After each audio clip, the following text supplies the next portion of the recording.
Ichigo Awakens by Talach, Chapter 48, Ghost of the Past, Squad 1 Meeting Hall. It was moments like these that many of the main forces of the Shinigami were glad that the Fullbringers became allies. Tsukishima's Fullbringer became a Book of the End, allows him to alter a person's memories to his likings and gain comprehensive knowledge of their memories. He didn't need to interrogate anyone, just cut into them. Using this, Ichigo and Uryu distracted the spirators, while Ichigo and Uryu, while Tsukishima did his thing, letting them figure out what some of the enemy's abilities were and how to manipulate them. Tsukishima took some time to fill out a report on the useful information he collected, and then Yamamoto called a meeting to go over the data and figure out what to do next.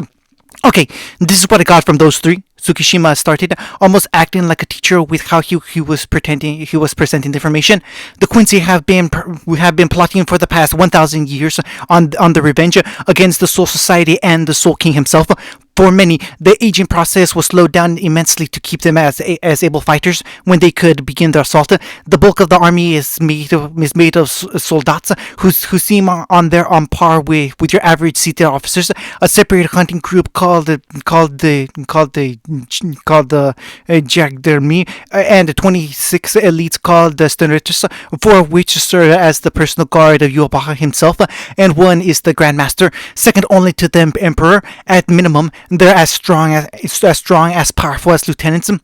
But what really sets them apart is their abilities. Uryu started up the hologram table to show images reconstructed from Tsukushima's descriptions. Firstly, the strongest state of a Quincy was their let still form that came as the cost of their powers.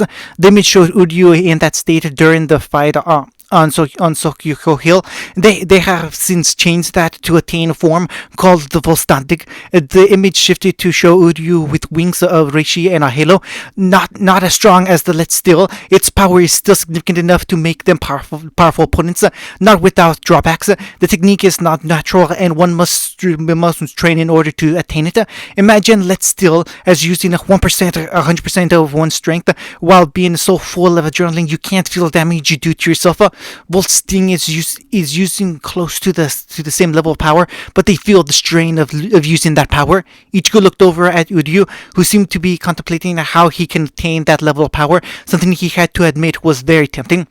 They used that form along with their unique ability called the Shrift, powers based on the letter Yubaha writes on their soul. That's why there's that many letters, 1 for each letter. Yubaha seems to have an A, and here's the rest in the order of rank. Jugram Hashiwalta is B and is the Sternritter Grandmaster, second only to Yubaha. A blonde man appeared while the Fullbringer started. He was switched with a dark-skinned man with an X over his left eye. Lily Boro, a Sternritter X and leader of Yuba's Royal Guard. Next were a hooded figure, a man with a thin face and pronounced cheekbones, and some kind of Nordic gladiator. C. Pernita Parkjasa. D. Arkskin Nedvar, who seems to have something to do with poison, if what I've seen is any indication. And M. Gerard Valkyrie. They are the Royal Guard, so we can assume they are the most powerful, most dangerous. And then a man with rounded round glasses and crop black hair appeared. J. Opai, who is the leader of the Jacket Army. He continued showing a description, name, and letter for each major member of the Van der Rijk's army before getting to the 3 spies. Bambita Bastardine, E. the Exploiter, the Fullbringer said as the spies were displayed. Candice Catnip, T. the Thunder, and Basbird Black, H. the Heat. Bambita can replace balls of reishi that can turn anything they come into contact with into bombs. She acts sadistic and lures guys to her bedroom in order to kill them to vent her frustrations. Her weakness is that she hates being alone. Puts up a strong front when she's really quiet and submissive, and is afraid to die. And Candice Catnip can manipulate electricity to fry her opponents. Easy to anger and and is incredibly vain about her appearance, taking hours to make sure she looks the way she does every day. Advice that you manipulate that to your advantage, and through these two identified the power of other female senators. Menenas is the power gaining incredible strength. Lolita is the glutton, able to eat anything and manipulate her mouth to devour anything she wants, much like Ichigo's hollow tendrils. Finally, Gazelle, the zombie, able to manipulate corpses and uses her blood to gain control of her opponents. She's the most destructive one among them so far. So crazy that I'm not sure how to properly manipulate her, he explained before bringing up Bass Beam. This guy is Buzzard Black, the Heat, able to manipulate fire to devastating effects, and is the one I know we can get the chance to change sides. He said, making everyone look closer as he explained. He was once the soin of a noble family and childhood friend of Jugram, believing himself to be a talented Quincy while Jugram wasn't, and they vowed to kill the Emperor after an incident caused Basper's home to burn down. He wanted to kill Yoba for years until actually meeting him, where slowly he became loyal to Quincy and Jugram became devoted to as Yoba's other half. But he is not blindly loyal, as he already begins to doubt Yoba after his little talk with Ichigo and Uryu. All three are beginning to doubt. Some might not be swayed, but if we play certain cards right, we can break the Vanderreich, he said, finishing the explanation of their soldiers and what powers they knew. However, they have also created a special tool, Quincy medallions, which they plan to use to steal Bankai of the Shinigami that have those, so caution is advised. They plan to infiltrate society with gates of the sun, portals that allow fast travel through their city and into society while they are still in one place. As of now, they remain stuck in their own separate dimension, and Tsukushima said, taking a seat to show that he had nothing else left to report. The gathered captains and people of interest took a moment to try to plan for the coming war with Quincy. I think I know how to neutralize the medallions, Urahara said after a few moments of silence. Muryu came up with this theory a while ago in regards to why Quincy simply destroyed hollows and kept doing so despite the threat to the balance. Uryu and Ichigo looked confused as they thought it was simply that way because hollow preyed on the Quincy in great numbers. I actually saw evidence that supported that theory with Masaki Kurosaki, that the reason the Quincy used to hurt the hollows was not because of a grudge, but because of fear. The scientist said, earning a look of shock amongst the people in the room. The reason is because they are the most vulnerable to hollows. Just as they destroy hollows, hollows can destroy them. Hollow Reishi is toxic to Quincy, and they have to find a way to defend against it naturally. If only we could test it, he said before slowly looking over to Ichigo and Uryu. Screw you! They yelled simultaneously. Not until you can ensure I/you won't die. Yamamoto slammed his cane to restore order. Enough! Everyone continue to strengthen yourselves to prepare for the war with Aizen, then the Quincy. He yelled out, making the assembled nod in formation to their orders. Ichigo Kurosaki, you stay. Everyone else, dismissed. He ordered with another tap of his cane, making everyone but his student leave. If Urahara is correct about the relationship between Quincy and Hollows, then you might have a special mission to perform. Tell me, Ichigo, do you think you can gather the Rancor as allies? He asked, making Ichigo think over his encounters with Ukiura, Yami, and Grimjaw. Maybe a few, but I'm unsure. Ichigo answered his teacher. If necessary, I'll share my hollow Reishi to the whole of Soul Society. Yamamoto nodded his head in approval. Return to the living world, the dragon commanded. It's been a stressful day for all. Get your rest. His student left the building and returned back to his home with his father and cousin. Yamamoto returned to his desk to pull out a file. This file was labeled Ichigo Kurosaki's training, which he was using to chronicle and plan his students' training. He prepared to make the ink to write out the next lesson plan when his Susuri split in half. His good humor faded as he looked at the two halves of his broken into stone, getting a bad feeling about events to come. He abandoned his calligraphy to write a Kido message telling him to check the records of the day Ichigo warned him of Yobaka's return. Squad 12, SRDI Tower 7. Now let's see. What else should I include? Maria was at one of his computers in one of the major areas of the Institute of Research and Development. One hand was typing away and documenting a record of the major projects that he and Kisuke was working on, while the other was putting finishing touches on another project. He would never admit it, but he was glad Kisuke returned the way he did, letting him research and experiment to his heart's content, so long as he followed certain easy rules. Subject Senna, body is not fully formed, will continue to monitor in case of cognition and to ease concerns on where she is. Subject to BG9, ready to attempt to restore as a Soul Reaper under precautions. Project. He stopped when a sudden burst of electricity formed and the sound of cracking ground alerted him to the compilation of the project he was working on. Seeing a biomechanical flower incubator rise from the floor in the room that was next to a generator, he flashed to it as the floor opened to reveal a glowing vial. Project Reishi is complete, he said as he grabbed it just in time for alarms to go off. Intruder alert! Intruder alert! Intruder alert! The speaker sounded off with a siren howling. Maruya flicked his wrist and caught the inhaler that was inside his sleeve and took in the medication while also putting down the vial and drawing his sword. He tried to find the unidentified target until everything went black. All his thoughts ended in an instant as he looked around in confusion. Maruti, what's happening? Urahara demanded. Couldn't leave the room after hearing the alarms go off. Where are the intruders? He looked to his lieutenant, who seemed to knock out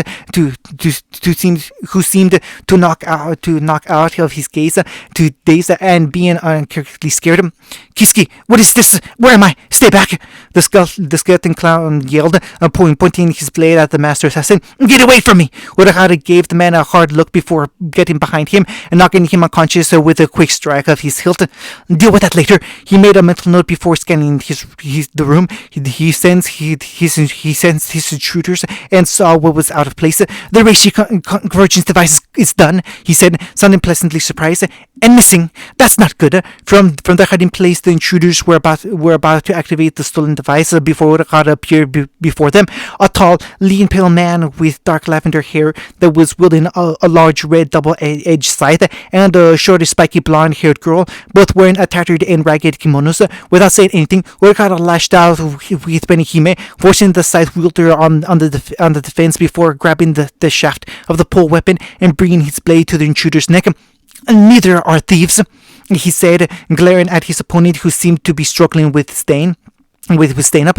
Let go of him! He heard the girl crying out before black energy flared slightly, making the scythe wielder disappear. Honing his instincts, he charged off just as the guy reappeared and got behind him to deliver a swift palm strike. The duo's breathing became labored as they disappeared again, this time out of the tower. As Kisuke relaxed, the generator for the Reishi machine started to activate.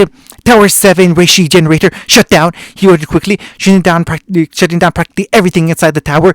Divert all power to the main computer, he said, keeping the pseudo pipe or organ computer online. Looks like we'll have to enhance the potency of the sleeping gas, he said, displeased with the failure of the security measures. He made his way to the computer as Nemu entered the room. Captain Urahara, all squad members are now accounted for, she said before noticing her creator on the ground. Is Master Maria all right? He'll be fine, Kisuke said as he began typing at the computer. Lock him in an examination room, and I'll check him out later. But put everyone else on high alert. He typed out commands at near blinding speeds as he unlocked a copy of Maruriu's brain, a capsule full of hollow reishi, and sent out a message to all captains. ICOA, check dates and records with Rukia. Lieutenant Rukia Kurosaki and Nikusuki of Squad 13 was on her patrols when the sirens rang out. Earlier she found a letter telling her to meet someone at the castle ruins at East 15 of Serete. She was wandering around for a few minutes before the commotion started. Acting on her instincts, she pocketed the letter and began to make her way to Squad 12 when a tired voice stopped her. No, you can't go.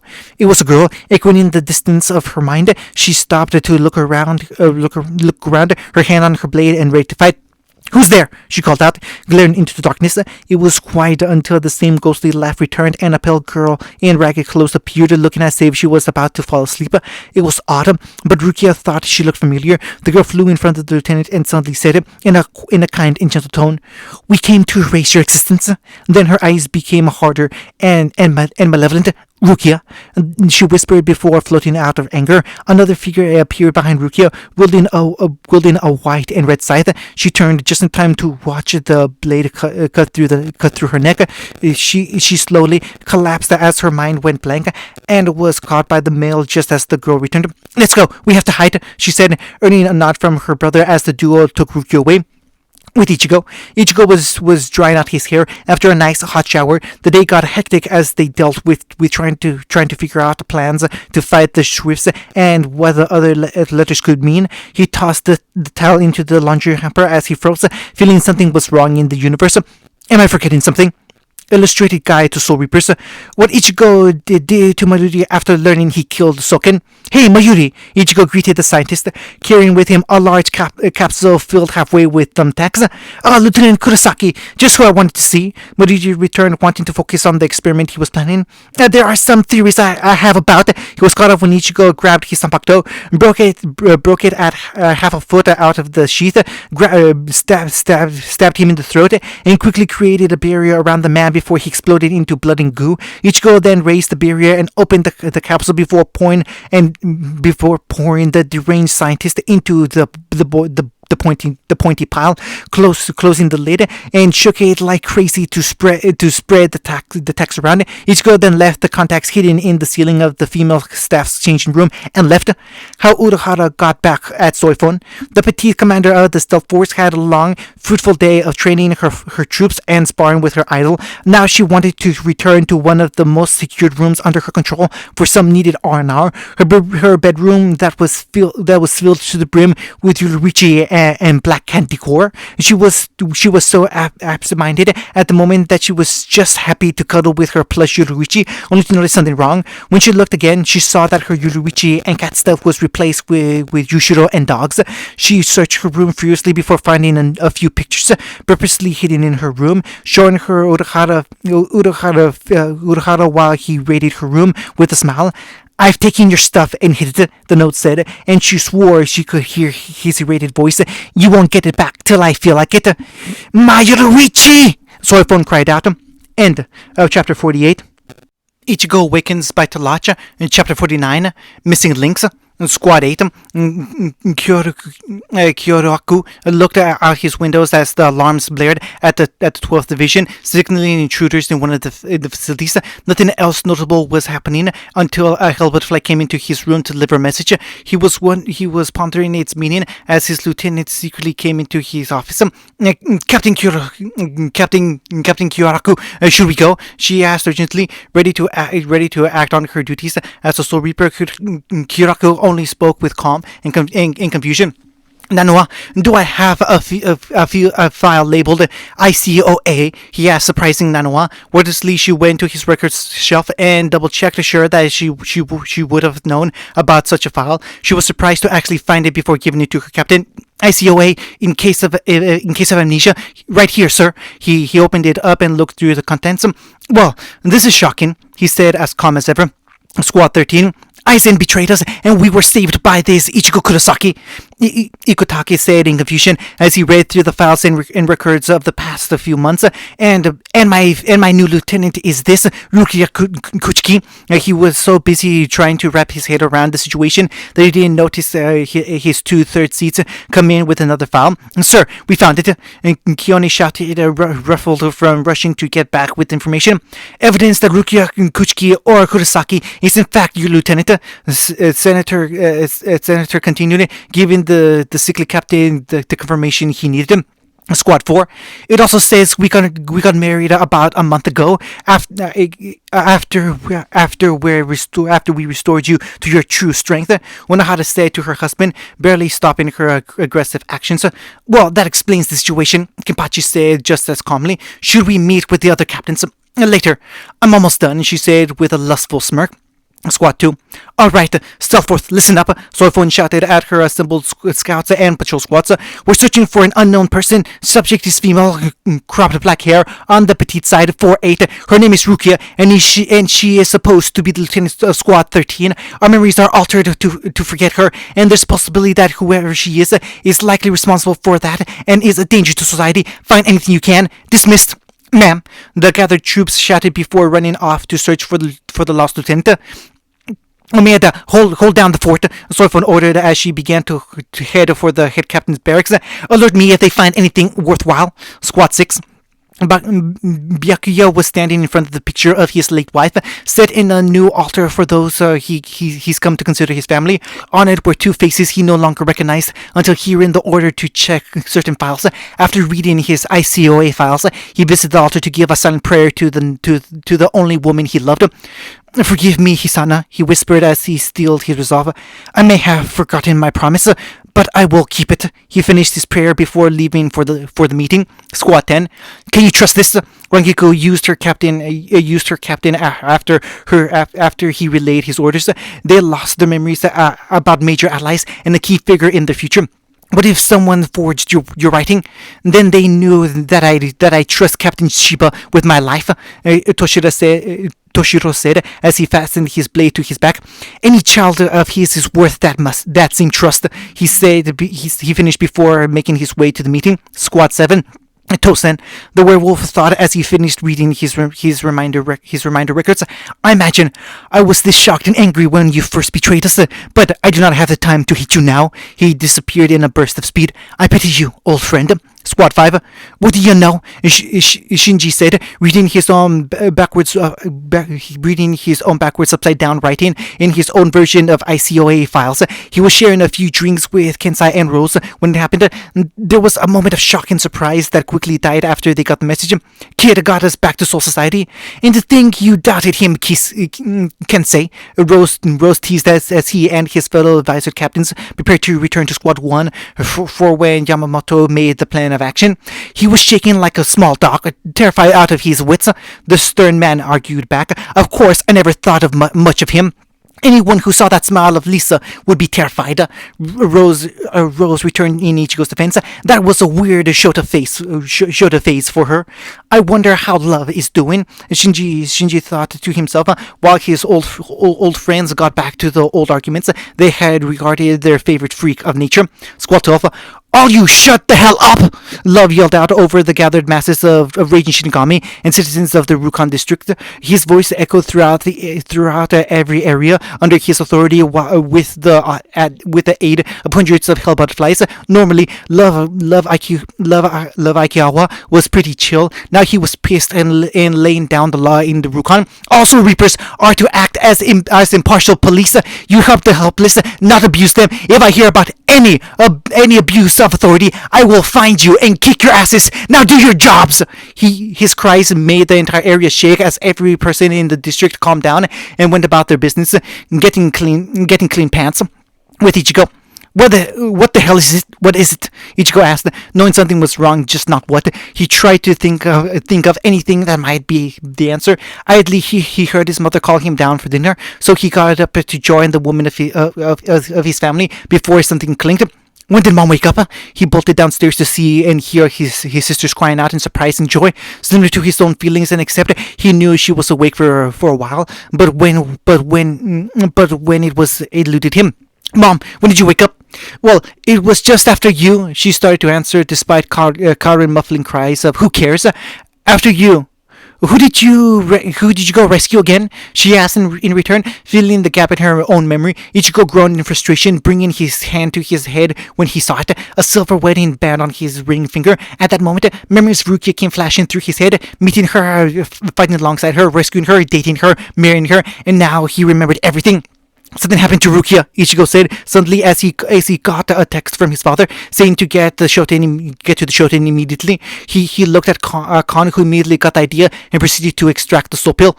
Who? The girls asked as Ichigo ejected from his physical body and stretched his body. My wife, Ichigo said as he flashed towards the squad's base, leaving the shocked Karen, a happy Yuzu, and a catatonic Masaki. He got to his squad's base of operations where his friends and Yoruichi were waiting. He expected the squad to be a mess, but they seemed pretty functional. What happened? Lisa was cataloging some files and papers when apparently someone forgot where they were or what they were doing. Uri explained as they made their way through to the monitoring station where Ishin and Hiyori waited. Ishin decided to act like a captain, and despite not knowing him, got the entire squad back on track. Yoruichi continued for them a few later patrols, but he got things running again. Can't help but ponder the frightful headway we'd make if Dad took his job seriously, Ichigo mumbled.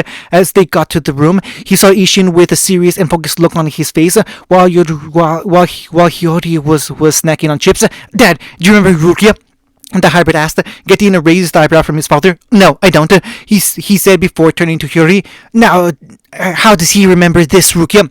Best ask Kisuke, Hiyori said with a shrug.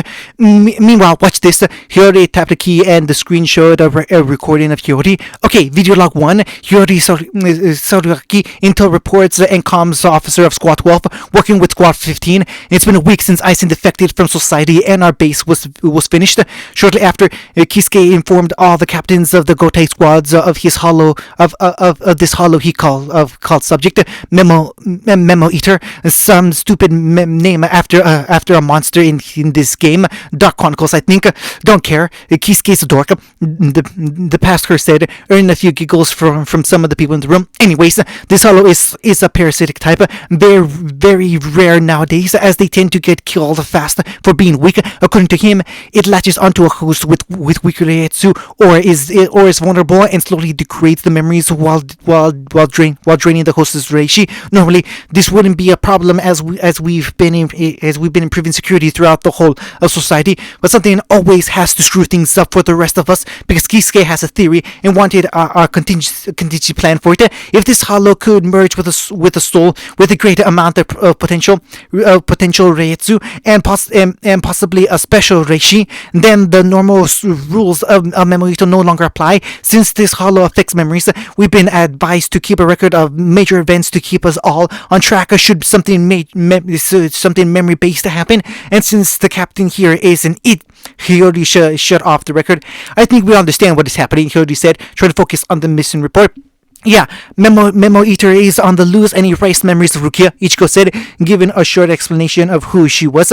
But why Rukia? I doubt it's anyone in society trying to seize power, Yoruichi said while Hiyori was checking the monitors. This is too risky a plan for anyone there. Aizen wouldn't let anything he couldn't control go, Ishin said, rubbing his stubble. He doesn't take risks without guaranteeing success. Maybe Memo Eater is acting on its own, Hiyori said, getting everyone's attention. Or rather, its hosts are. Seems like Kisuke confronted two intruders that had Reishi signatures similar to Memo Eater. Now the commander is calling for all captains and Ichigo. Seems the old man wants Ichigo to get all the experience he can get in a variety of situations. That suits me just fine, Ichigo said, flicking his wrist to make a Argaganta. This is my mission. Ishin and Ichigo jumped into the abyss and made their way to Soul Society.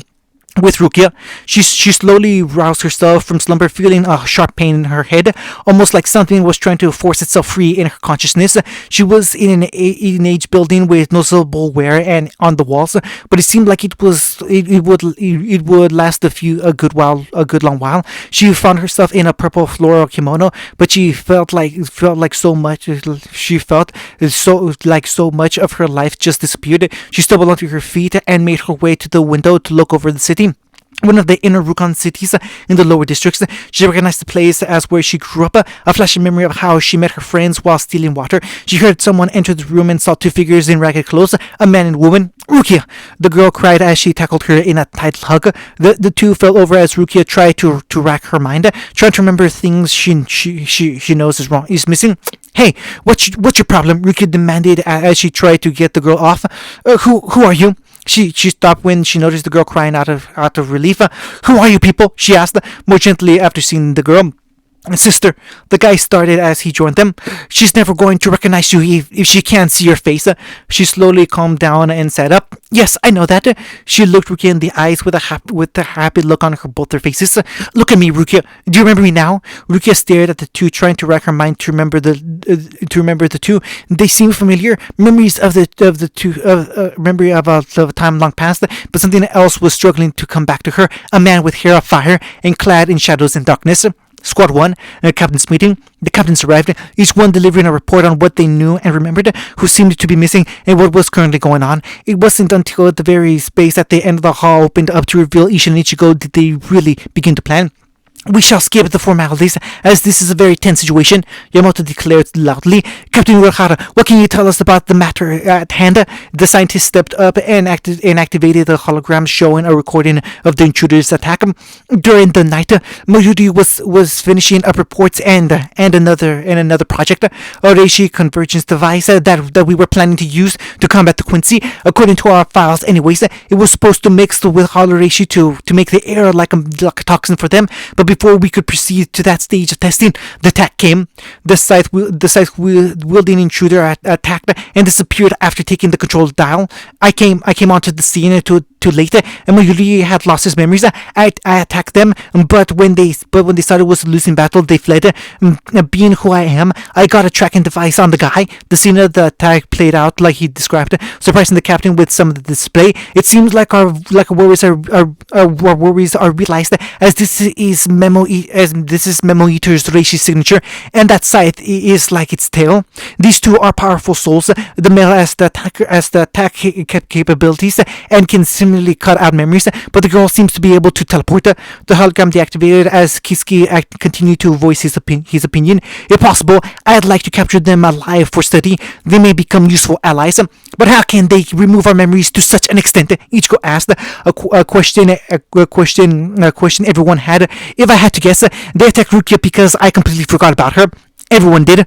Kiski continued. We former exiles and even forgot what we were even doing in society before checking that message I sent. It's puzzling because we didn't forget Maruri, but there's a difference. Much like how we all left voice logs or files to record these matters, Maruri made his own backup reminder. Unlike us, some people, he made a backup brain with recordings of his memories. Everyone looked at him with disgust and prayer that he was joking. No, I am not kidding. Yes, it is disgusting. The guy is deranged, as I'm sure you all remember. Back to the important stuff. Rukia didn't even have a backup brain to protect her memories, and these two seemed to defy physics on some level, possibly due to their entire potential that mixed with the hollow. So we ended up forgetting about Rukia. You disappeared from their minds, and if I wasn't who I am, we'd be in the middle of a crisis, just another day in Soul Society. Is there anything else important to add? And Kiraku asked, prompting Soifun to speak up. After I read my ICOA files, I sent out a few teams to look for Rukia. It was a spur of the moment call, since I didn't recognize her or Lieutenant Kurosaki, and he would be in the world of the living, she said as a black butterfly flew in before landing on her finger. They've reached the edge of Soul Reaper protected districts, District 25 on all sides. No such luck so far. Rukia was my wife's sister, Byakuya said, getting everyone's attention. She came from South 78, Inuzuri, the same place as my lieutenant. The Soifon began relaying the orders to check out the Hanging Donk district. Kiski confirms the return signal coming from the area. I also remember Rukia, Ichigo said, getting everyone's attention. When I looked at this ring, I remembered everything. What and how is that possible? He asked, turning his attention to Urahara. The man took a second to think, remembering the details he read in his files. Well, back when you first became a Shingami, you absorbed some of her reishi, Kiski theorized, scratching his scraggly beard. Maybe because of that, you are more closely linked to her than the rest of us. Or you two had one hell of a wedding night, Zaraki said, completely calm about what he suggested. Also that Kisuke conceded, prompting Byakuya to glare while Ichigo blushed. Enough! Yamato shouted. This hollow is too great a threat to leave alone. We must recover Rukia and deal with this hollow. Someone must go in Inuzuri and find them. It will have to be a small cell. Love needs all the help he can get to help the peace to keep the peace in the Rukan district. No one killed anybody yet, but the tension is still way too thick for anyone to be happy. Love confirmed having reported that his own squad was about to break into a civil war. Someone wanting to help the Rukan folk, and others wanting to rule the Rukan folk. I'll go, Ichigo said, stepping up to the plate. Rukia is my wife, and I will save her. Take Renji with you, Byakuya told him, feeling an innate trust in the boy. He came from that district, so he should be able to guide you. The hybrid nodded in acknowledgement as Genryase closed the meeting with Rukia. The day continued on as she slowly remembered the brother and sister she was currently with. It was long ago, and they had no one in the cruel lower districts. So she took them in, cared for them. She was even going to name them, but they never got those names. Her memories became hazy and painful. Trying to think back on what she came up with, something that attacked them, and her memories became black after that. Bits and pieces that seemed before and keep coming to her, particularly that dark figure. But something about him made her feel safe. Illustrated Guide to Soul Reapers. What Don Kanonji has been doing. Be purified and rest in peace, the exorcist yelled out as he planted the bottom of his staff on an earthbound soul's forehead. Console! The area around him and the chain spirits whirled with a gale of wind for his spectators and camera crew. Some would believe that it was a part of the show despite seeing it live and no special effects crew near the site. Kanonji watched with a smile as the angry glare of the demi-hollow turned to one of serenity as the chains faded and a light consumed him. Once everything settled down, he took his signature pose. Bah! Another trap soul freed. May the spirits always be with you, he said as the show ended. Later, he returned to his trailer for his personalized training regimen that Urahara made. After meeting with Ichigo and Urahara, he learned how to properly send souls to the afterlife, and he could actually feel the difference in what he was doing. Another great show, Don Kanonji, his agent cheered on the speaker, reflecting the rise in his rating after taking on the new methods. What do you plan to do next? The exorcist paused in his hanging sit-ups to think about that question. How about we head back to Kurakata town? He said, considering a visit to the person that set his path of redemption. What's happening with the Fullbringers? Is everything all right over there? Jackie asked her fellow empowered individuals. Tsukishima looked at her with a shrug.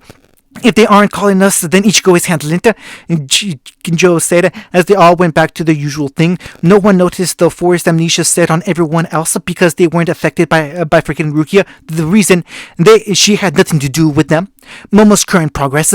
Shinji hurried back to his office, needing to find ready and able men to help out love keep the peace in the Rukon districts. Some questioned his presence in place of Aizen, but they were military grunts, and their job was to follow orders from the superior officer. He returned to his office to see a petite girl with black hair that was tied in a bun. She looked at him like a lost puppy, scared and confused.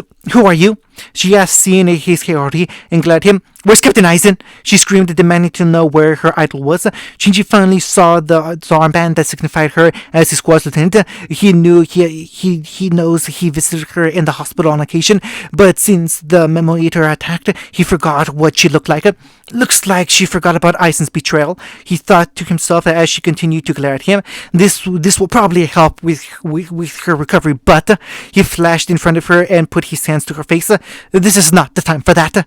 Tanma Otoshi, he said as his hands glowed and the poor girl dropped unconscious.